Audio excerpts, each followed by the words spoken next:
சில வருடங்களுக்கு முன்பதாக எனக்கு ஒரு ஃபோன் கால் காலையில் 7 மணிக்கு வருது. அம்மாவுக்கு திடீர்னு கை கால் செயல்படலை, வாய் வந்து செயல்படலை, என்ன பிரச்சனை தெரில அப்படின்ட்டு எல்லாம் முழிக்கிறாங்க, அழுகுறாங்க. ஃபோன் வந்த உடனே நான் சொன்னேன், நான் ஒரு நிமிஷம் டக்குன்னு ஃபோன் ஆஃப் பண்ணிட்டு என்ன செய்யறது தெரியாமல் ஸ்தம்பிச்சு நின்றுட்டேன். என் உள்ளமெல்லாம் ஆண்டவர்கிட்ட பேசுது, ஆண்டவர் என்னாச்சு என்னாச்சு என்னாச்சு ஆண்டவர்கிட்ட பேசுது.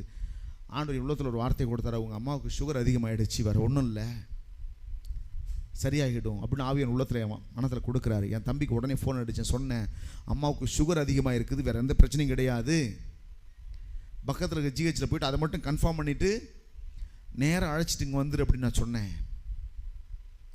ஆம்புலன்ஸ் எதிர்பார்க்க வேணாம், பைக்லேயே வந்து அழைச்சிட்டு வந்துடுன்னு நான் சொன்னேன். பக்கத்தில் ஜிஹெச் செக் பண்ணி பார்த்தா 550 என்னமோ 560 ஏதோ ஒன்று இருந்துச்சா சொன்னாங்க, சுகர் அதிகமாக இருக்குது, அதனால தான் இப்படி ஆகிடுச்சுன்ட்டு. அவங்க சொன்னாங்களா, நாங்கள் எதுவும் டாக்டர் இல்லை, நாங்கள் எதுவும் போட முடியாது, நீங்கள் பெரிய ஆஸ்பத்திரியாக அழைச்சிட்டு போகணுன்னு சொல்லிட்டாங்களா. பாருங்க, அப்படியே ஒரு பைக்கில் வச்சு 2-3 பேர் கொண்டு வந்துட்டாங்க. வர வழியில் நான் எதிரில் போயிட்டு ஒரு ராஜேந்திரப்பட்டினத்தில் போயிட்டு என்ன செய்கிறேன், வண்டியை ஓரமாக நிற்க வச்சு அம்மாவுக்கு ஜோம் பண்ணிவிட்டு விருதாச்சலம் ஜிஹெச்சி கொண்டு வந்து எங்கள் டாக்டர்கிட்ட சொன்னது போல் சுகர் 560க்கு மேலே இருக்குன்னு சொல்கிறாங்க, அதனால் அம்மாவுக்கு இப்படி அடிச்சோடனே அவங்க உடனே ஃபஸ்ட்டு எடுத்தோடனே சுகர் டெஸ்ட் தான் பண்ணாங்க.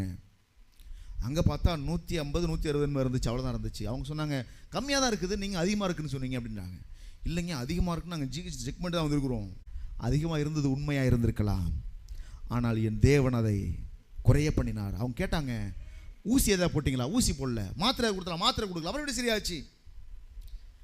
அந்த நர்ஸனை பார்த்து கேட்ட கேள்வி, ஊசி எதை போட்டாங்களா? அவங்க நினச்சி இன்சுலின் ஊசி போட்டு போன நினச்சிட்டாங்க போல் இருக்கு. எதையுமே செய்யலைங்க, நேராக கொண்டு வந்துட்டோம். அப்புறம் எப்படி குறைஞ்சது?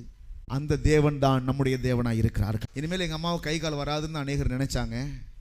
அவங்களுக்கு ஸ்ட்ரோக் வந்திருக்கின்ற விஷயத்தையே புரிந்து கொள்வதற்கு இந்த டாக்டர்களுக்கு 3 நாள் ஆகிடுச்சு. 3 மணி நேரத்தில் இன்ஜெக்ஷன் போட்டால் தான் அது முடி ரெக்கவரி ஆகும், மறுபடியும் அந்த கை கால் வரும். 3 நாள் கழிச்சு அது நான் போய் சொல்கிறேன், எங்கள் அம்மாவுக்கு ஸ்ட்ரோக் வந்த போல இருக்குது, அதுக்குள்ளே இன்ஜெக்ஷன் அதை போடுங்கன்னு சொன்னதுக்கப்புறம் தான் ட்ரை பண்ணுறாங்க. எங்கள் அம்மாவுக்கு கை கால் மறுபடியும் நல்லபடியாக மாறினது. நல்லா பேச ஆரம்பித்தாங்க, நல்லா நடக்க ஆரம்பித்தாங்க, நல்லா பேச செயல்பட ஆரம்பித்தாங்க. இப்போ நார்மலாக எல்லா மனுஷனும் எப்படி இருக்கா அப்படி தான் இருக்கிறாங்க.